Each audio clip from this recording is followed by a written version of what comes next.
بھیا ادھر گیا ادھر توجہ. ہمارے نبی ایک راستے سے گزر رہے تھے، جا رہے تھے، کہاں مدینے.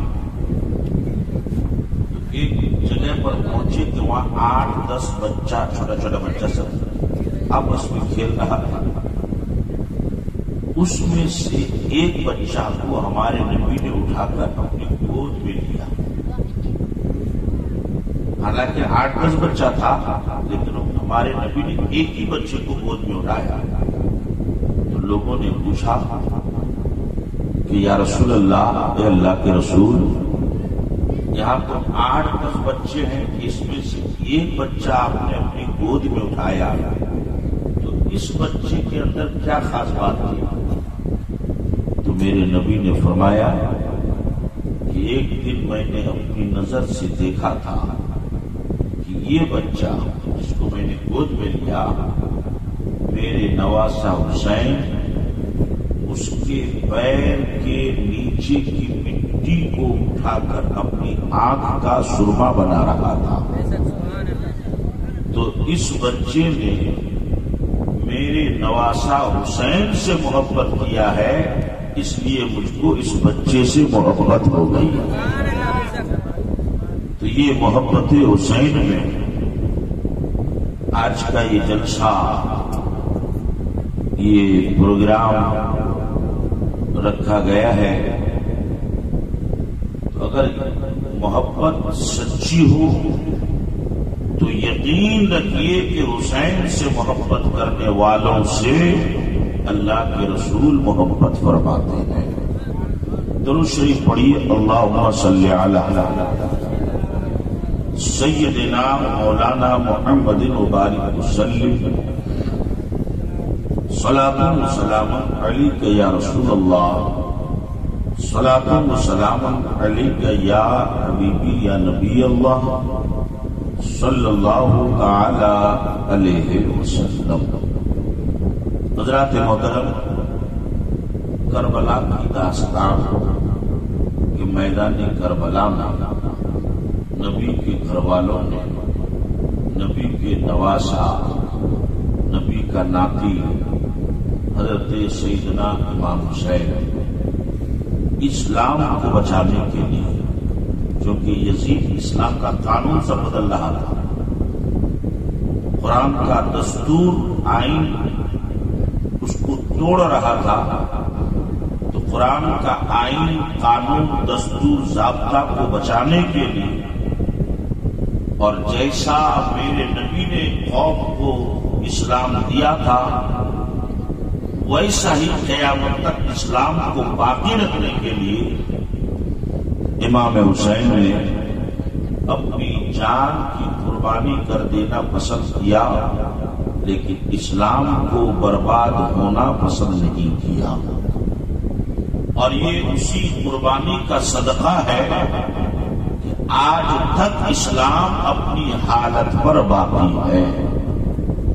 آج تک اسلام اپنی حالت پر جیسے میرے نبی کے زمانے میں تھا ویسے ہی آج تک چلا آ رہا ہے، اور انشاءاللہ قیامت تک چلتا رہے گا. میرے دوستوں اور بزرگوں، میری ماں اور بہنوں، ذرا تم بھی سائلنٹ ہو جاؤ، چپ چاپ ہو جاؤ اور تقریر سنو. کربلا کا مختصر سا بیان ابھی 7-8 دن ہوگا شاید، وہاں بیان ہوا تھا. ہمارے مشتاق بابو کا کہنا یہ ہے کہ وہاں جتنا بیان ہو گیا تھا اس سے آگے کا بیان آپ سنائیے. میں سناؤں گا، لیکن شرط یہ ہے کہ آپ سننے کا ایک ماحول پیدا کریں. آپسی گفتگو، بات چیت ادھر ادھر دھیان نہ دے کر اگر آپ تقریر سننے کی طرف دھیان دیں گے تو انشاءاللہ آپ کو تقریر سننے کا مزہ بھی آئے گا، اور امام حسین کی محبت میں سنیں گے تو آپ کو ثواب بھی ملے گا. یہ تو آپ جانتے ہی ہیں کہ محرم کی 10 تاریخ سن 61 ہجری تھی. یہ بھی یاد رکھیے، یہ چل رہا ہے 1443 ہجری عربی کے حساب سے، انگریزی حساب سے نہیں. عربی کے حساب سے 1443 ہجری، 1400 سال، 1400 سال. اور کربلا کی جنگ ہوئی تھی 61 ہجری میں، محرم کی 10 تاریخ جمعہ کا دن تھا. صبح فجر کی نماز کے بعد ہی یزیدیوں سے اور امام حسین کے قافلہ سے لڑائی کا آغاز صبح فجر کی نماز کے بعد ہی ہو چکا تھا. لڑائی کا آغاز، لڑائی شروع ہو چکی تھی. یہ دیکھو تم لوگ گفتگو کر گئے کب پڑھ گئے تو یہ تقریر کون سنے گا؟ امام حسین کے ساتھ کون کون تھے؟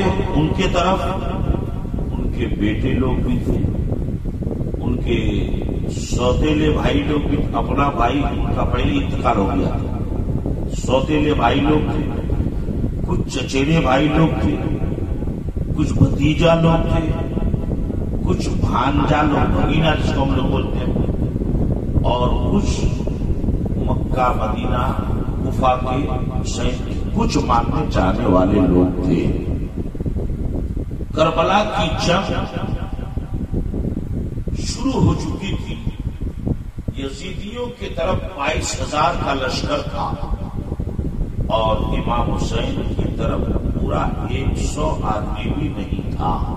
100 سے بھی کم، 82 آدمی، 80 اور 2، اور ادھر 22,000. پھر بھی ان لوگوں کو ہمت نہیں ہو رہی تھی کہ امام حسین سے جنگ شروع کریں. ان لوگوں نے دریا کا پانی بند کر دیا. اسی پانی کو امام حسین اور ان کے ساتھ میں جتنے لوگ تھے اسی پانی کو پیتے تھے. ان لوگوں نے پانی بند کر دیا، یہ سوچ کر جب یہ لوگ بھوکے پیاسے ہوں گے تو کمزور ہو جائیں گے اور ان سے لڑائی لڑنا، جنگ کرنا آسان ہو جائے گا. حضرات محترم، کربلا کی پوری داستان 1-1.5 گھنٹے کی تقریر میں تو بیان نہیں ہو سکتی. اس کی صرف ایک جھلک میں بتا رہا ہوں.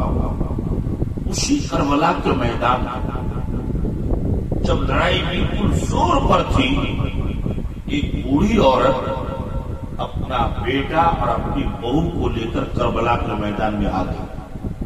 اس کا ایک ہی بیٹا، نہ کوئی بیٹی اور نہ اس کا شوہر زندہ، صرف ایک ہی بیٹا تھا، جوان بیٹا. اور اس کی شادی ہوئی تھی، مگر شادی ہونے کا ابھی 1 مہینہ بھی نہیں ہوا تھا. ذرا غور کیجیے، شادی ہونے کا صرف 17 دن ہوا تھا. اس بوڑھی نے سنا کہ کربلا کے میدان میں نبی کا نواسا، علی کا بیٹا، فاطمہ کا لال یزیدیوں کے ساتھ حق و باطل کی جنگ لڑنے کے لیے آئے ہیں. اس بوڑھی نے اپنی بہو کو، اپنے بیٹے کو ساتھ لیا اور لے کر میدان کربلا آ گئی. آنے کے بعد اس بوڑھی ماں نے امام حسین سے کہا، ایسے دامن پھیلا کر کہ حضور آپ رحمت للعالمین کے اولاد ہیں، آپ اہل بیت ہیں، آپ رسول اللہ کے گھر کے آدمی ہیں. آپ لوگوں کے خاندان سے جب بھی کسی نے کوئی چیز کا سوال کیا ہے، آپ نے اس کو واپس نہیں لوٹایا ہے، آپ نے اسے محروم نہیں کیا ہے. اس کربلا کے میدان میں بھی آپ سے کچھ مانگنے آئے ہوں، میں بھی کچھ سوال کرنے آئے ہوں. امام حسین سوچ میں پڑ گئے کہ ابھی تو ہم خود پریشانی میں ہیں، ابھی تو ہم خود پردیش میں ہیں، چونکہ نہ مکہ میں نہ مدینہ میں بلکہ کربلا میں. تو امام حسین فرماتے ہیں، بوڑھی ماں، اس پردیش کے عالم میں، اس مصیبت کے عالم میں اس پریشانی کے عالم میں، اس لڑائی کے اور جنگ کے درمیان میں ہم تمہیں کیا دے سکتے ہیں؟ ہم تمہاری کیا مدد کر سکتے ہیں؟ ابھی تو ہم خود پریشان ہیں، خود امتحان میں ہیں، خود لڑائی میں ہیں، اس وقت پردیس کی زندگی ہے، ہم تمہیں کچھ نہیں دے سکتے۔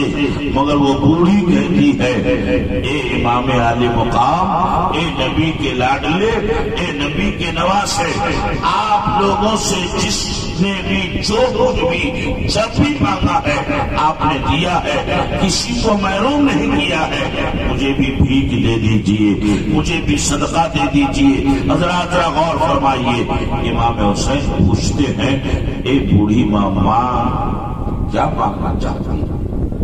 تو مانگ لے، تو سوال کیا کرنا چاہتی ہے؟ وہ بوڑھی کہتی ہے کہ حضور، اے امام حسین، اے نبی کے بیٹے، اے نبی کے نواسے، اے علی کے لاڈلے، میں آپ سے دنیا کی دولت، نعمت، روپیہ، پیسہ، سیم و زر، سونے چاندی، ہیرے جواہرات، زمین و جائیداد مانگنے کے لیے نہیں آئی۔ آقا حسین، میری تمنا صرف یہ ہے کہ میرا ایک ہی اکلوتا بیٹا ہے۔ آقا حسین، میں یہ بھیک مانگنے آئی ہوں کہ آپ مجھے اجازت دو کہ میں بھی اپنے بیٹا کو شہادت کا دولہا بنا دوں، اور میرا بیٹا بھی آپ کی محبت میں یزیدیوں سے لڑتے لڑتے شہید ہو جائے۔ اگر میرا بیٹا شہید ہو جاتا ہے تو قیامت کے دن بی بی فاطمہ کے سامنے میرا سر اونچا ہو جائے گا کہ میرے بیٹے نے آپ کے بیٹے کی محبت میں اپنی جان قربان کر دی۔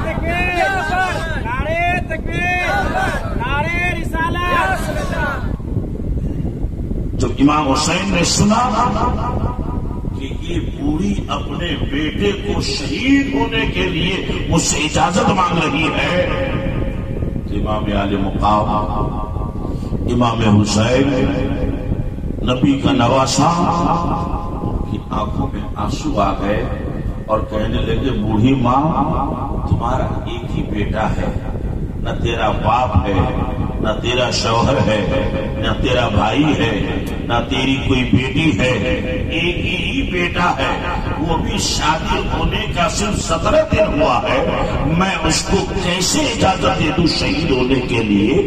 کیسے اجازت دے دوں اس کو مرنے کے لیے؟ اے بوڑھی ماں، یہ کیا تم مان رہی ہو؟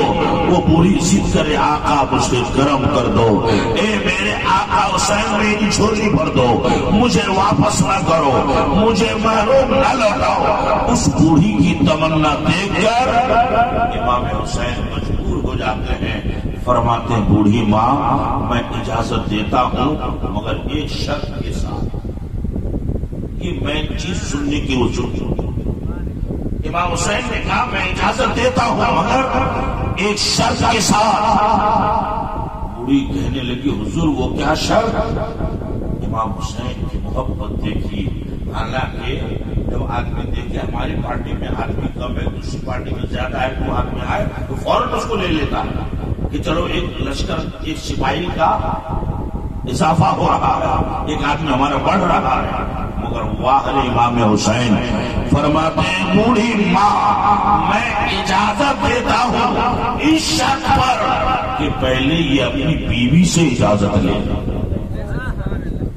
کیونکہ شادی کے 17 دن ہوئے، اگر اس عورت نے اجازت نہیں دیا تب، اس لیے پہلے ہی اپنی بیوی سے اجازت لے لے، چونکہ اس کی بیوی بھی وہاں کربلا پہنچی ہوئی تھی، خیمے میں تھی۔ اب وہ حسین کا دیوانہ، جس کی ماں شہادت کے لیے بھیک مانگ رہی تھی، اس خوش نصیب کا نام حضرت عبداللہ ابن وہب کلبی ہے۔ جناب عبداللہ ابن وہب کلبی اب سوچ میں پڑ گئے کہ حسین نے تو اجازت دے دیا ہے مگر شرط لگا دیا، اب میں بیوی کے پاس جاؤں گا، نئی نئی دلہن ہے، کیا پتا عورت ذات ہے، اجازت دے گی کہ نہیں دے گی، اجازت دے گی کہ نہیں دے گی؟ مگر حسین کہتے نہیں، پہلے اپنی بیوی سے اجازت لو۔ چنانچہ چنانچہ جب وہ انسان حضرت عبداللہ ابن وہب کلبی اپنی بیوی کے پاس جہاں وہ بیٹھی ہوئی تھی اس کے خیمے میں پہنچتے ہیں اور دل میں یہ خطرہ ہے کہ میری بیوی کہیں منع نہ کرتا، میری بیوی کہیں روک نہ دے۔ آج کل اگر ہماری ماں بہنیں ہوتی تو ہرگز اجازت نہیں دیتی، شادی کا 1 مہینہ نہیں ہوا تم شہید ہو جاؤ گے، میری زندگی کا کیا ہوگا، مجھ کو کون کمائے گا کھلائے گا، ہوتا کہ نہیں بولو۔ مگر سلام ہو اس عورت پر، مورخ لکھتا ہے کہ جب عبداللہ ابن وہب کلبی اپنی بیوی کے پاس اجازت لینے گئے اس نے منع نہیں کیا، انکار نہیں کیا، بلکہ جب یہ پہنچے ہیں تو کیا دیکھتے ہیں کہ اس کی بیوی ایک ہاتھ میں تلوار ایک ہاتھ میں ڈھال لے کر شوہر کا انتظار کر رہی ہے اور کہتی ہے جا میرے شوہر تو فاطمہ کے بیٹے حسین کی محبت میں اپنی جان قربان کر دے تاکہ معشر کے میدان میں میرا سر فخر سے اونچا ہو جائے کہ میں بھی معمولی آدمی کی بیوی نہیں ایک شہید کی بیوی۔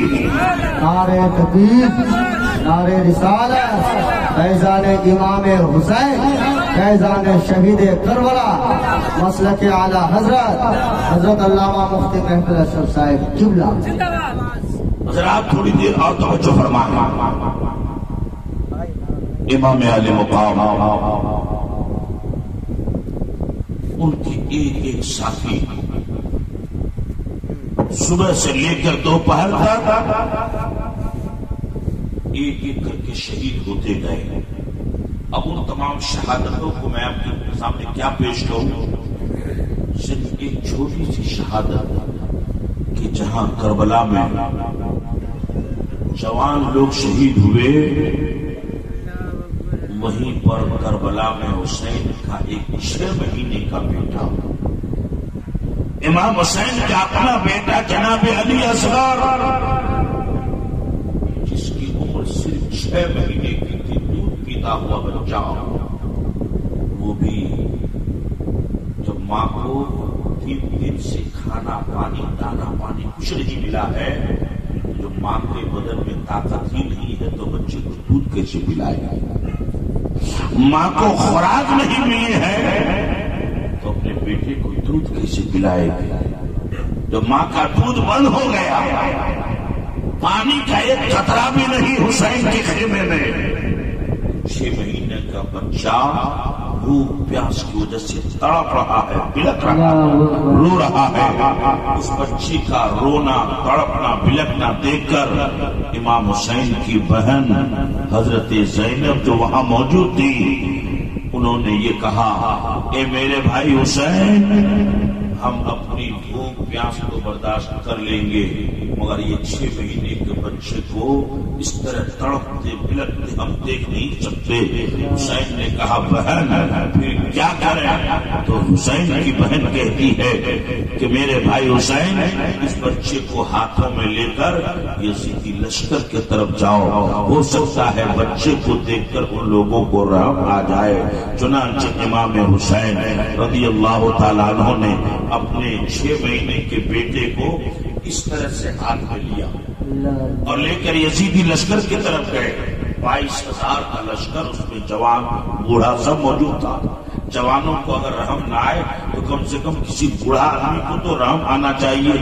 امام حسین نے جا کے کہا کہ یزیدیو، اگر تمہیں دشمنی ہے تو مجھ سے ہے، جھگڑا ہے تو مجھ سے ہے، اس بچے نے تمہارا کچھ نہیں بگاڑا ہے، یہ 6 مہینے کا میرا بیٹا 3 دن سے بھوکے پیاسے تڑپ رہا ہے، بلک رہا ہے، یہ یزیدیو مجھے نہیں دینا ہے تو مت دو، مگر پانی کا 2-4 قطرہ اس بچے کے منہ میں ڈال دو.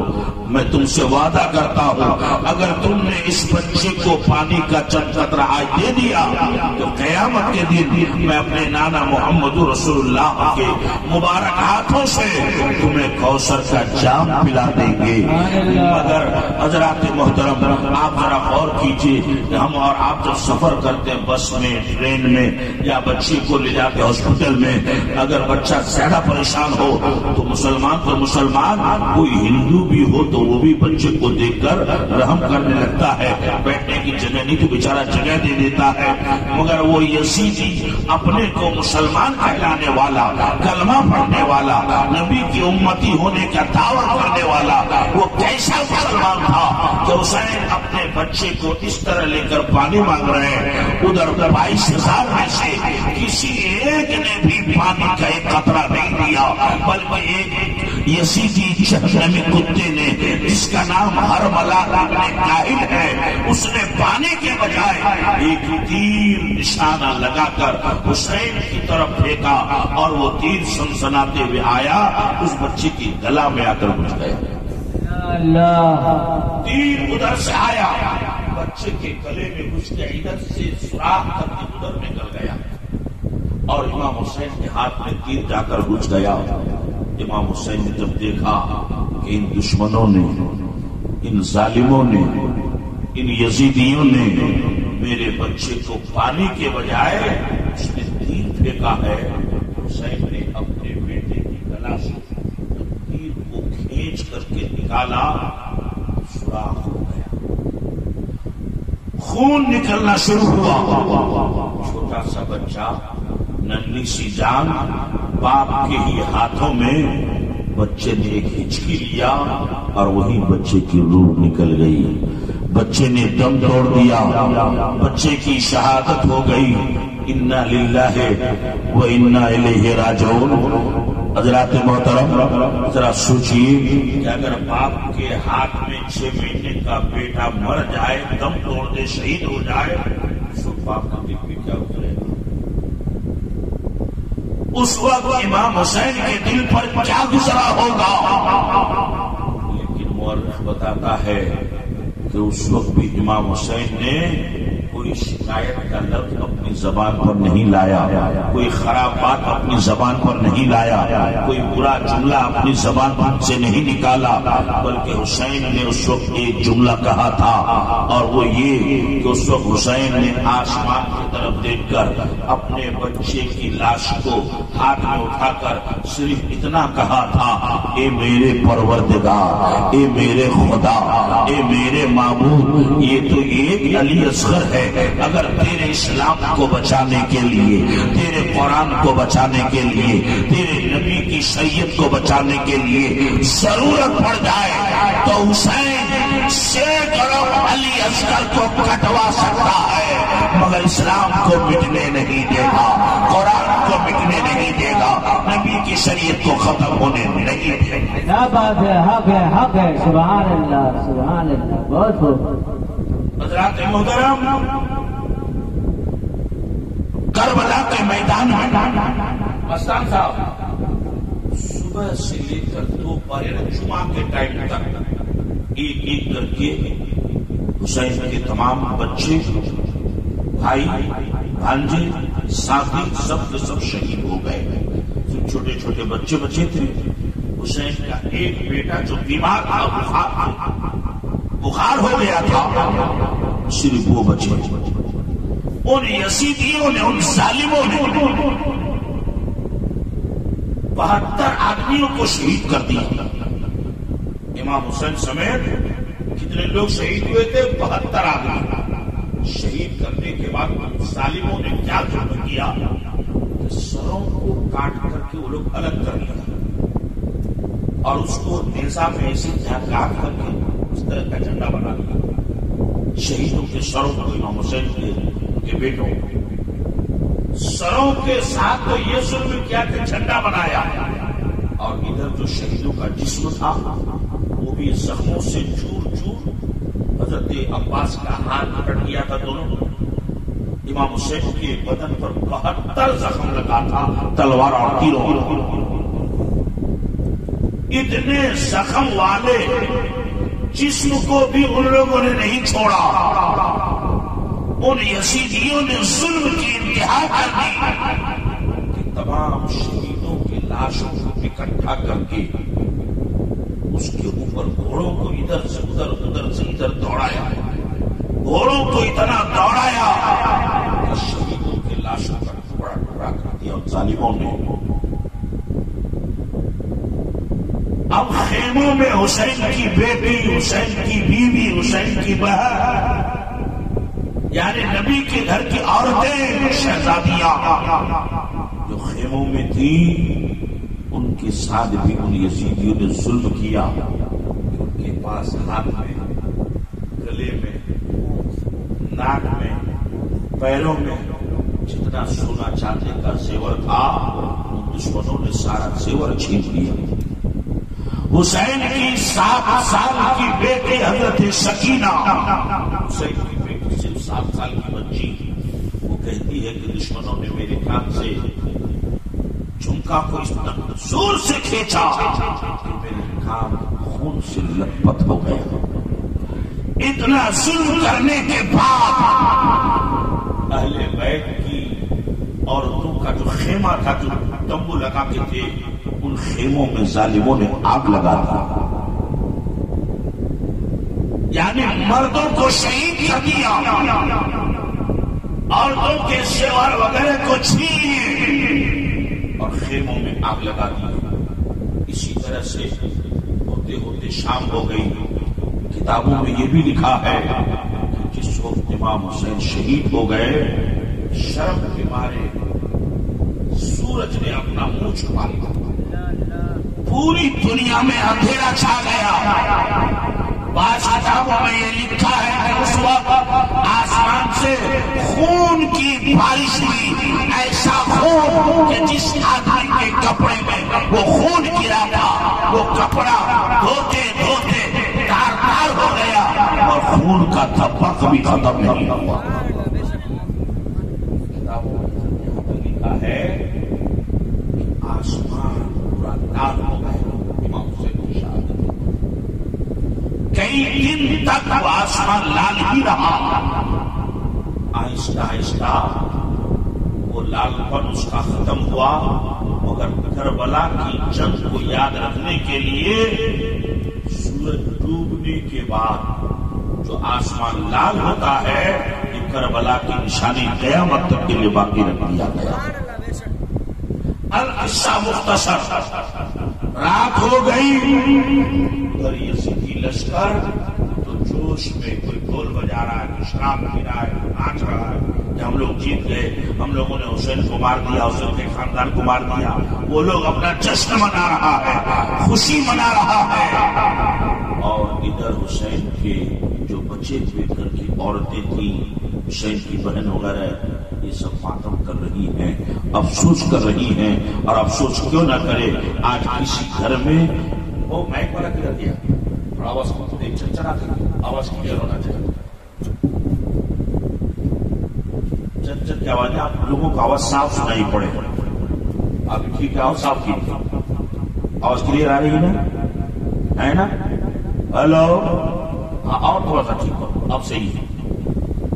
اب ذرا سوچیے کہ کسی ایک گھر میں ایک بچہ مر جائے تو صرف وہ گھر والا نہیں، اس کے جتنے رشتے دار ہیں سب پریشان ہو جاتے ہیں.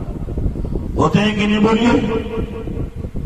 تو جب ایک بچہ مرنے پر پورا گھر، پورا رشتے دار پریشان ہو، حسین کی بہن جو سو زندہ تھی اس پر کتنی مصیبت تھی کہ ان کے بھائی کی لاش سامنے ہے، ان کے بیٹوں کی لاش سامنے ہے، ان کے بھتیجوں کی لاش سامنے ہے. رات کربلا کا وہ منظر میں آپ کو دکھاؤں کہ شہادت کے بعد وہ دن ختم ہو کر جو رات آئی ہے، حسین کی بہن زینب اکیلے اپنے شہیدوں کی لاشوں کی بھی حفاظت کر رہی ہے اور ان چھوٹے چھوٹے بچوں کی حفاظت کر رہی ہے. رات گزر رہی ہے، اس مصیبت میں بھلا نیند کس کو آ سکتی ہے؟ یزیدی تو اپنا خوشی منا رہے ہیں، حسین کے گھر والوں سے افسوس ہوئے. حسین کی بہن زینب کبھی چھوٹے چھوٹے بچوں کی دیکھ بھال کرتی ہے، کبھی اٹھ اٹھ کر لاشوں کے قریب جاتی ہے شہیدوں کے. اسی طرح سے رات گزر رہی تھی، آدھی رات گزری ہے. حضرت زینب کو لگا کہ یزیدی لشکر کی طرف سے کوئی آدمی اتنی رات میں چل کر کے آ رہا ہے. کوئی آدمی رات میں چلے تو آواز محسوس ہوگی نہ. تو زینب کو محسوس ہوا کہ کوئی آدمی آ رہا ہے. زینب کو خطرہ لاحق ہوا، ڈاؤٹ ہوا کہ اتنی رات کہیں یزیدی لشکر میں سے کوئی رسول اللہ کی بیٹیوں کے ساتھ پوری نیت لے کر بدتمیزی کرنے تو نہیں آ رہا. جو وہ جانتے ہیں کہ یہاں تو سفر گئے صرف عورتیں ہوتے ہیں. حضرت زینب کو جب یہ ڈاؤٹ ہوا تو ہمت کر کے باہر آ جاتی ہے، اس لیے کہ وہ بھی تو شیر خدا کی بیٹی ہے، مولا علی کی بیٹی ہے. باہر آتی ہے، کہتی ہے کون ہے خبردار رسول اللہ کی بیٹیوں کی طرف آنے کی ہمت مت کرنا، اتنی رات میں کون آ رہا ہے. جناب زینب نے للکار کر کے یہ کہا. ادھر سے جو جواب آیا تھا اس جواب کو سن کر حضرت زینب رونے لگی، اس لیے کہ زینب نے اس آواز کو پہچان لیا. وہ آواز دینے والا کوئی دشمن نہیں تھا، کوئی یزیدی نہیں تھا، بلکہ آواز دینے والا حسین کا باپ مولا علی تھے، نبی کے داماد مولا علی تھے، زینب کا باپ علی تھے. علی کہتے ہیں بیٹی زینب میں کوئی دشمن نہیں، میں تیرا بابا علی ہوں. اے بیٹی زینب یہ مت سمجھنا کہ کربلا میں تو اکیلی ہے، بلکہ تیرا باپ علی میں بھی موجود ہوں، تیری ماں فاطمہ بھی موجود ہے، اور تیرا دادا محمد رسول اللہ بھی موجود ہے. حضرات محترم، اسی طرح سے بڑی مشکل کے ساتھ وہ رات گزری. جب صبح ہوئی تو یزیدی لوگ تو مرے تھے نا، وہ اپنے مردوں کو کفن پہنا کر جنازہ کی نماز پڑھ کر وہیں دفن کر دیا، اور شہیدوں کو امام حسین ان کے بال بچوں کو نہ ان لوگوں نے کفن پہنایا، نہ جنازے کی نماز پڑھا، اور نہ ہی قبر کھود کر دفن کیا، بلکہ کربلا کے میدان میں وہیں سے چھوڑ دیا. لاشوں کو وہیں چھوڑ کر حسین کے گھر کی بیٹی بہو، ان کی بیویاں کے ہاتھوں میں رسیوں سے جیسے قیدیوں کو باندھا جاتا ہے، پولیس لوگ کسی چور کو پکڑ کے لے جاتے معاذ اللہ، اسی طرح سے اہل بیت رسول کے گھر کی بچیوں کو، شہزادیوں کو ہاتھ پیر میں رسی باندھ کر کے، امام حسین کا جو بیٹا زندہ بچ گیا تھا ان کے ہاتھ پیر میں زنجیر لگا کر ان ظالموں نے اور یزیدیوں نے انہیں قیدی بنا کر کربلا سے لے کر کے روانہ ہوا. اور کس طرح سے روانہ ہوا کہ آگے آگے شہیدوں کے سروں کو جھنڈا بنایا تھا دشمنوں نے، اور حسین کے گھر والوں کو قیدی بنا کر گھوڑوں اور اونٹوں پر لاد کر لے جانے لگا. اور جدھر جدھر سے جاتے تھے تماشا دیکھنے والوں کی بھیڑ لگ جاتی تھی، اس لیے کہ دنیا نے ایسا جلوس کبھی نہیں دیکھا تھا کہ اس جلوس میں جھنڈا کی جگہ انسانوں کا سر، جھنڈے کی جگہ انسانوں کا سر. مگر وہ ظالم سمجھ رہے تھے کہ ہم جنگ جیت گئے، مگر اس وقت بھی حسین کا سر جھنڈے پہ بلند ہو کر کے اعلان کر رہا تھا کہ دشمنوں جو حق پر ہوتا ہے وہ ہمیشہ اونچا رہتا ہے. حسین کل بھی اونچا تھا، حسین شہادت کے بعد بھی اونچا ہے، حسین قیامت تک اونچا ہی رہے گا. کربلا سے لے کر وفات تک اسی طرح سے تماشا بناتے بناتے ان یزیدیوں نے اہل بیت رسول کا تماشا بنا کر ابن زیاد کے دربار میں لے گیا، اور وہاں پر دربار سجا کر گورنر جو کوفہ کا گورنر تھا وہ ظالم ایک دشت پر بڑی پلیٹ میں امام حسین کا سر رکھ دیا اور ایک اس کے ہاتھ میں لاٹھی چھڑی تھی چھوٹی سی، اس چھڑی سے امام حسین کے ہونٹوں کو آہستہ آہستہ وہ ظالم مارنے لگا۔ تو وہیں پر نبی کا ایک صحابی، اہل بیت کا چاہنے والا، ایک بوڑھا انسان وہ بھی موجود تھا۔ جب انہوں نے دیکھا کہ یہ کوفہ کا گورنر، یہ ظالم حسین کے ہونٹوں پر لاٹھی سے مار رہا ہے آہستہ آہستہ، اس صحابی رسول سے برداشت نہیں ہوا۔ انہوں نے ٹوک دیا کہ اے ابن مرجانہ، اپنی چھڑی ہٹا لے، اس لیے کہ میں نے آنکھوں سے دیکھا ہے کہ میرے نبی حسین کے ہونٹوں کو چومتے تھے، چوم لیا کرتے، اس لیے اپنی لاٹھی ہٹا لے۔ اس مردود نے جب دیکھا کہ بھرے مجمع میں اس بوڑھے نے میری بےعزتی کر دیا، میں حاکم ہوں، دونیا ہوں، گورنر ہوں، اس نے کہا کہ بوڑھے اگر تو بوڑھا نہیں ہوتا تو میں تجھ کو بھی قتل کر دیتا۔ وہ صحابی رسول وہاں سے یہ کہہ کر کے چلے گئے کہ اللہ تم کو غارت کرے، تم بوڑھوں پر تو رحم کر سکتے ہو، حسین پر تم نے رحم نہیں کیا، نبی کے نواسے پر رحم نہیں کیا۔ القصہ مختصر، کئی دن کے بعد اس ابن زیاد نے، کوفہ کے گورنر نے، یہ آرڈر دیا کہ شہیدوں کے سروں کو اور حسین کے گھر والوں کو قیدی بنا کر اب کوفہ سے دمشق لے جاؤ، یزید کے دربار میں۔ ذرا تھوڑا غور سے سنیے، ادھر ذرا زور سے بول دیجیے سبحان اللہ، اور محبت سے بولیے نا سبحان اللہ۔ اب کوفہ سے حسین کے سروں کو لے کر ان کے گھر والوں کو قیدی بنا کر یزیدی لوگ اب یزید کے دربار دمشق لے جا رہے ہیں۔ جب کوفہ سے تھوڑا سا باہر گئے، ایک جگہ پر رات ہو گئی، وہاں ایک عورت نے بڑا اچھا مکان بنایا تھا، اس عورت کا نام تھا حضرت شیرین۔ یاد رکھیے گا نام، کیا نام بتایا میں نے؟ حضرت شیرین۔ اس نے ایک اچھا خاصا لمبا چوڑا مکان بنایا تھا۔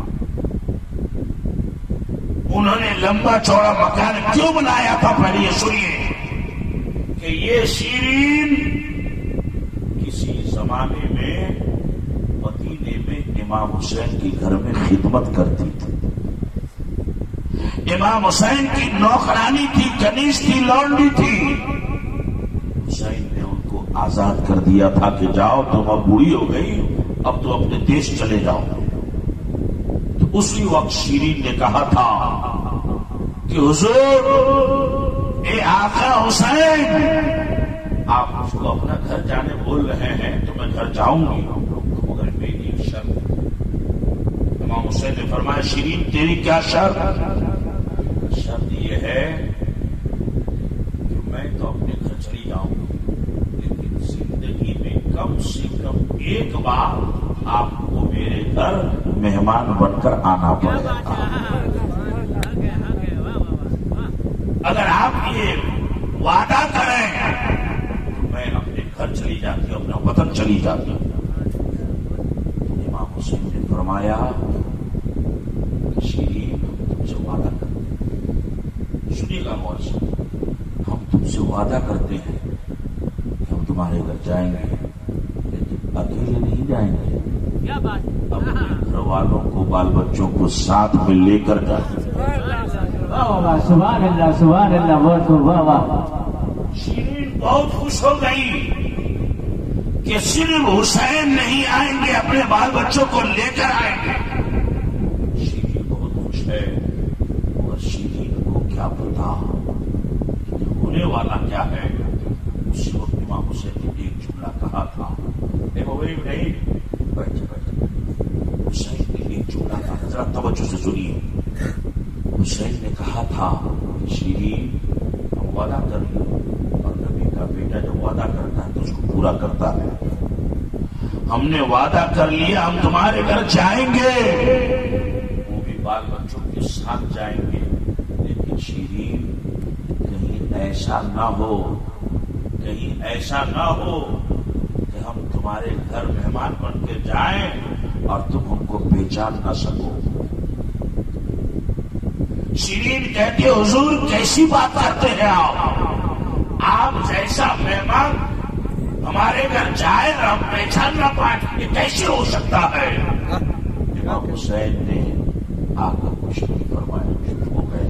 اچھا ٹھیک ہے شیرین جاؤ، اور اس کے بعد اپنے گھر والوں سے کہا شیرین جا رہی ہے، انہوں نے بہت دنوں تک ہمارا کام کیا ہے، لہٰذا میرے گھر والوں شیرین کو انعام دو،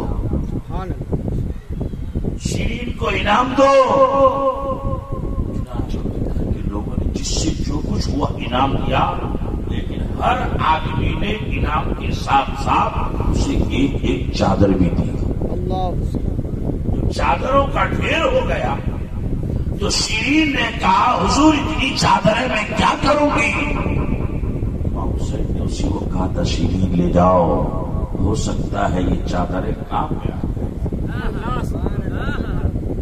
ان ظالم یزیدیوں نے حسین کی بیٹی بہن بیوی کا دوپٹہ تک چھین لیا تھا، اتنا ظلم کیا تھا۔ ان عورتوں نے نبی کے گھر والے شہزادیوں نے اپنے سر کے بال کو چہرے پر ڈال دیا تھا اپنی عزت بچانے کے لیے۔ جب کوفہ سے قافلہ روانہ ہوا، ایک جگہ رات ہوئی، تو شیرین کو کسی عورت نے جا کے خبر دی۔ کیا خبر دیا؟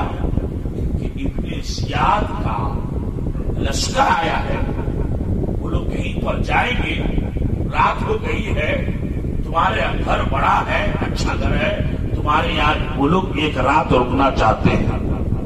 شیرین کو کیا پتا کہ وہ یزیدی کس کو لے کے آئے ہیں؟ اس نے سوچا کہ ایک رات کی بات ہے، کوئی بات نہیں، انہوں نے اجازت دے دیا۔ تو یزیدی لشکر جو حسین کے قافلے کو لے کے جا رہا تھا، لشکر کے سب لوگ جتنے موجود تھے سب شیرین کے گھر کے اندر گھس گئے اور امام حسین کی بہن بیٹیوں کو یعنی قیدیوں کو باہر میں چھوڑ دیا۔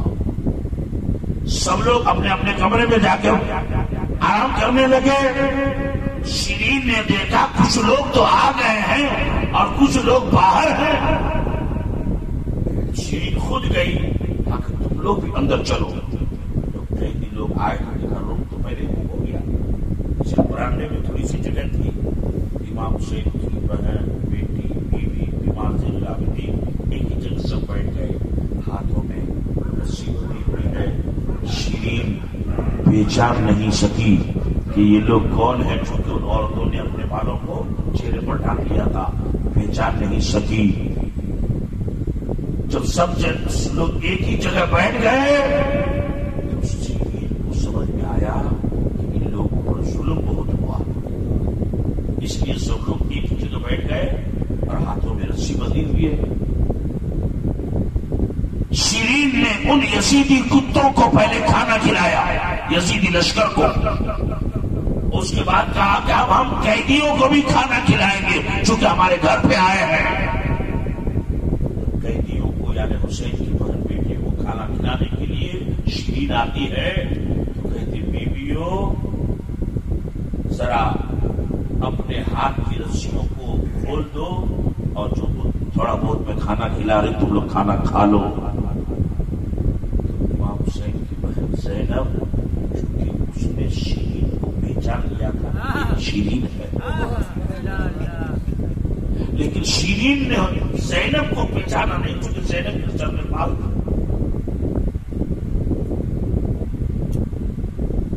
حضرت زینب کہتی ہیں کہ شیرین تم نے اپنے گھر میں ہم لوگوں کو ٹھہرایا ہے، ایک مہربانی اور کر دو۔ شیرین کہتے بی بی کیا بات ہے بولو؟ کہ ان قیدیوں کے پاس جو شہیدوں کا سر ہے وہ تھوڑا سا ان لوگوں سے لا کر کے ہمارے سامنے رکھو تاکہ ہم چہرہ دیکھ لیں۔ شیرین یزیدیوں کے پاس جاتی ہے، کہتی ہے کہ ان شہیدوں کے سروں کو تھوڑی دیر کے لیے ہمیں دے دو۔ اس سروں کو لے کر جب زینب کے سامنے حسین کی بیٹی سکینہ کے سامنے حسین کی بیوی شہر بانو ام رباب کے سامنے لا کے رکھتی ہے شیرین. اس کو ابھی تک کوئی پتا نہیں کہ سر کس کا، یہ لوگ کون ہے. جیسے ہی سروں کو رکھا گیا، حسین کی 7 سال کی بیٹی نے اپنے باپ کا کٹا ہوا سر جب سامنے دیکھا رونے لگی. اے میرے بابا حسین، میرے بابا حسین. شیرین کہتی ہے ارے تم لوگ حسین کا نام کیوں لیتی ہو؟ حسین تو میرے آقا کا نام ہے، حسین تو میرے مولا کا نام ہے. زینب کہتی ہے شیرین ہم نے تمہیں پہچان لیا ہے، تم نے ہمیں نہیں پہچانا، سن لے. پھر زینب نے بال چہرے سے ہٹا دیا. کہتی ہے شیرین دیکھ لے میں حسین کی بہن زینب ہوں، یہ جو کٹا ہوا سر ہے یہ میرے بھائی حسین کا. نعرے تکبیر، نعرے تکبیر، نعرے رسالت، شہدائے کربلا، علماء اکرام. جو شیرین حسین کے لیے اتنا بڑا مکان بنائی تھی، آقا حسین آئیں گے مہمان بن کر، آج اس حسین کا کٹا ہوا سر دیکھی تو اس کے دل میں کتنا جھٹکا لگا ہوگا. اس وقت زینب نے کہا شیرین یہ میرے بھائی حسین، میں اس کی بہن زینب. شیرین بے ہوش ہو کر زمین پہ گر جاتی. تھوڑی دیر بعد شیرین کو جب ہوش آتا ہے تو اس کے منہ سے وہی جملہ نکلتا ہے کہ سچ کہا تھا میرے آقا حسین نے کہ شیرین کہیں ایسا نہ ہو کہ ہم تمہارے گھر مہمان بن کے جائیں اور تم ہمیں پہچان نہ سکو. وہ کہتی ہے آقا حسین آپ تشریف لائے ہیں مگر کس پوزیشن میں آئے ہیں، کس حالت میں آئے ہیں؟ آقا حسین اس پوزیشن میں بھی کوئی کسی کا مہمان بنتا ہے. آقا آپ کس حالت میں آئے؟ پھر وہ گشت کھا کر بے ہوش ہو جاتی ہے. مورخ لکھتا ہے صبح تک وہ بے ہوش رہی. صبح کو جب پانی انہیں منہ میں ڈال کر کے چہرے پر ڈال کے اسے ہوش میں لایا گیا تو اس کے منہ سے ایک ہی جملہ نکلا کہ میری تمنا تھی حسین آئیں گے، تو حسین آ گئے تو مجھ کو زندہ رہ کے فائدہ کیا ہے؟ فوراً بے ہوش ہو کے گر جاتی ہے اور محبت حسین میں شیرین بھی اپنی جان قربان کر دیتی ہے. انا للہ و انا الیہ راجعون.